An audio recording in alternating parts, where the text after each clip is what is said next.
Assalamualaikum warahmatullahi wabarakatuh. Selamat pagi, salam sejahtera untuk kita semua. Alhamdulillahirabbil alamin. Allahumma sholli ala Muhammadin wa ala alihi wa sahbihi ajmain. Amma ba'du. Yang kami hormati Bapak Kepala Kanwil DJP Jakarta Selatan 1. Yang kami hormati para pejabat eselon 3, eselon 4 dan seluruh pegawai Kanwil DJP Jakarta Selatan 1 yang berbahagia. Pada hari ini di dalam kegiatan ICV Kanwil DJP Jakarta Selatan 1, kita akan membahas produktivitas kerja di bulan Ramadan. Produktivitas kerja di dalam kita WFH, work from home. Bahwa bekerja adalah merupakan fitrah kebutuhan manusia untuk memenuhi hajat hidupnya. Nah, oleh karena itu, untuk menjaga produktivitas kerja, kita harus mengetahui hal-hal apa yang dapat mendorong agar aktivitas kerja kita senantiasa produktif, senantiasa berdaya guna, berhasil guna, penuh dengan kreasi, inovasi untuk memajukan kantor kita. Maka di dalam meningkatkan produktivitas kerja, ada beberapa motivasi yang harus kita ketahui. Yang pertama, bekerja yang produktif itu adalah bekerja yang ikhlas. Kenapa ikhlas? Karena seseorang yang bekerja dengan ikhlas itu akan mengharap ridho daripada Allah Tuhan yang Maha Kuasa. Sehingga baik ada atasan atau tidak ada atasan, kita akan bekerja dengan penuh semangat. Karena kita ikhlas bekerja mengharap ridhonya. Dan juga di dalam ikhlas bekerja itu, orang yang tidak mengharapkan imbalan atas apa yang dia kerjakan. Karena apa? Karena sesungguhnya pekerjaan itu adalah merupakan tanggung jawabnya. Sehingga dia akan bekerja dengan ikhlas tanpa mengharapkan imbalan. Yang kedua, motivasi untuk meningkatkan produktivitas kerja, bahwa kerja itu harus al-itqon, ya, bahasa Arabnya, artinya profesional. Nah, itu udah ada di dalam nilai-nilai Kementerian Keuangan. Pekerja yang profesional adalah merupakan values Kementerian Keuangan. Nah, orang yang bekerja dengan itqon atau profesional itu paling tidak memiliki dua hal. Yang pertama, dia komitmen terhadap pekerjaannya. Dia senantiasa menjadikan pekerjaannya sebagai hasil yang akan membawa dia untuk membantu instansinya, untuk meningkatkan produktivitas instansinya, untuk mencapai target pajaknya, dan seterusnya. Nah, komitmen ini adalah bagian daripada al-itqon atau profesional. Yang kedua, orang yang itqon atau profesional itu senantiasa menjaga integritas, ya. Integrity, amanah. Dan integritas itu juga paling tidak integritas terhadap aturan atau hukum yang berlaku.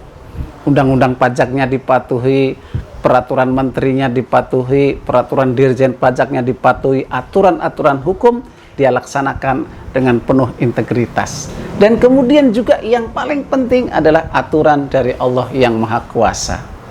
Walaupun pimpinan tidak melihat, tetapi Allah Maha melihat. Sehingga dia akan melakukan tugas itu dengan penuh integritas. Yang ketiga, hendaknya kerja itu dijadikan sebagai ibadah.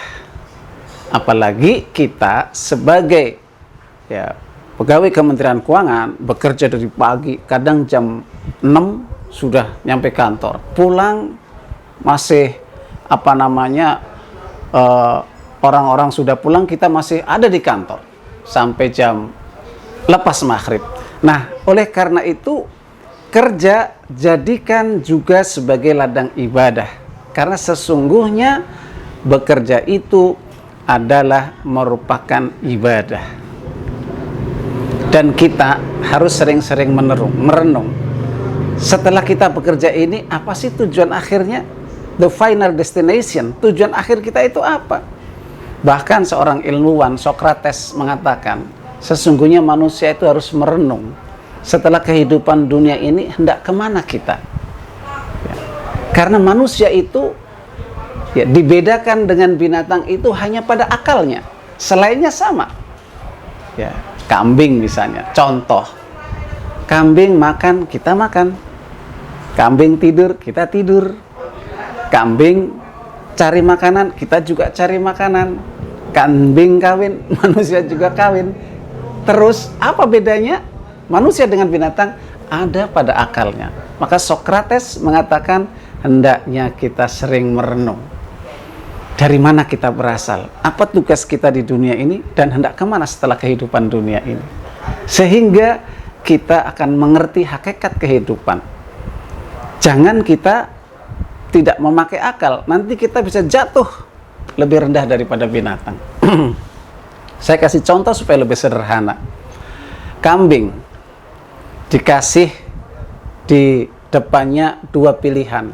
Satu, segenggam berlian, yang sebelahnya segenggam rumput. Kira-kira kambing itu ambil yang mana? Segenggam berlian atau segenggam rumput? Rumput. Nah, itu karena kambing.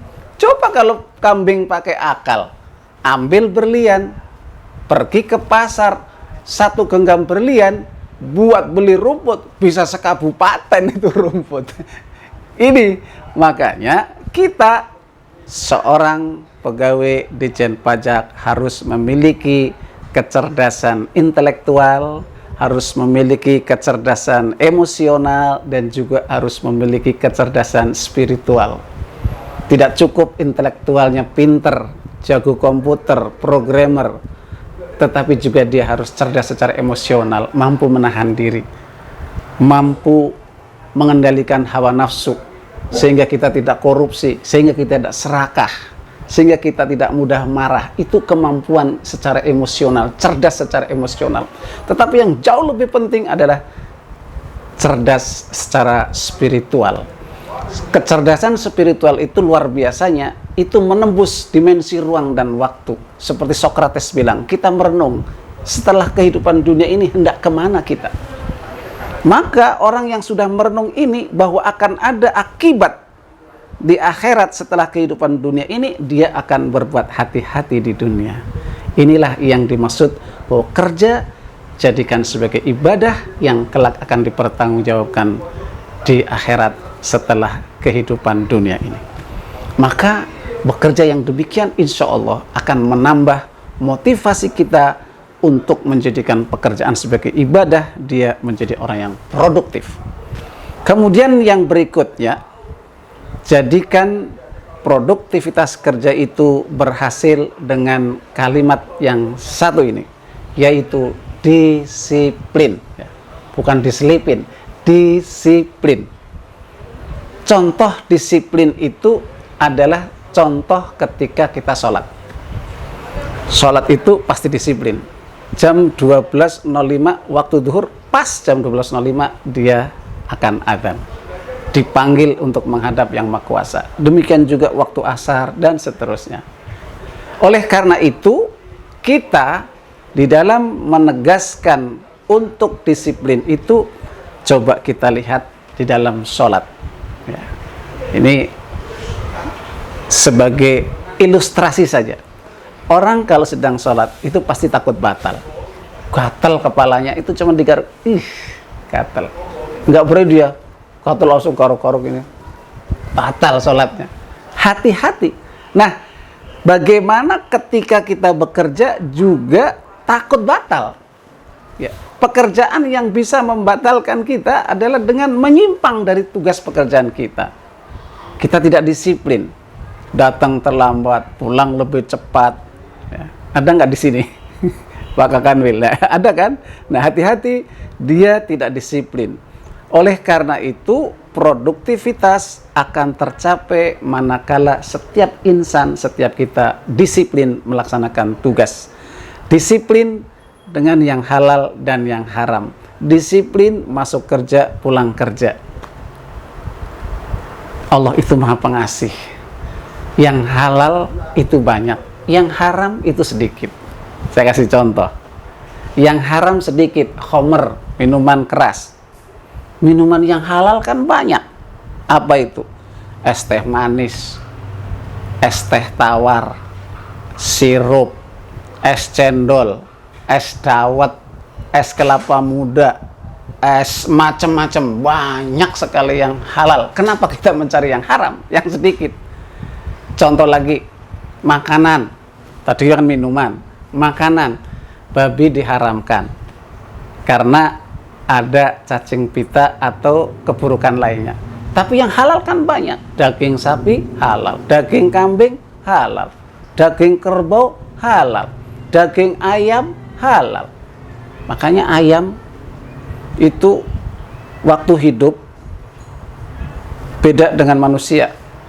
Apa bedanya ayam dengan manusia? Ayam waktu hidup namanya cuma satu, ayam doang, dipanggil juga ayam. Manusia waktu hidup namanya macam-macam, ya kan? Ada Pak Agus, ada Pak Budi, ada Pak Bambang, ya kan? Macam-macam namanya. Tapi kalau dipanggil sudah mati menjadi satu, apa namanya? Mayat. Nah, tolong mayatnya bawa kemari.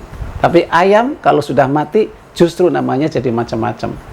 Ada ayam goreng, ayam opor, ayam semur, macam-macam. Nah, oleh karena itu kita harus tahu mana wilayah yang halal, mana wilayah yang haram, agar kita selamat. Dengan disiplin kita akan mencapai produktivitas kerja. Saya kira ini yang dapat disampaikan. Semoga kita seluruh jajaran Kanwil Ditjen Pajak terus dapat meningkatkan produktivitas kerja sehingga mencapai target. Saya doakan semoga Allah Subhanahu wa Ta'ala, Tuhan yang kuasa, memberikan pertolongan kepada kita dan seluruh pegawai Kanwil di DJP Jakarta Selatan 1 untuk mencapai target dan sukses. Terima kasih. Wabillahi taufiq wal hidayah. Wassalamualaikum warahmatullahi wabarakatuh.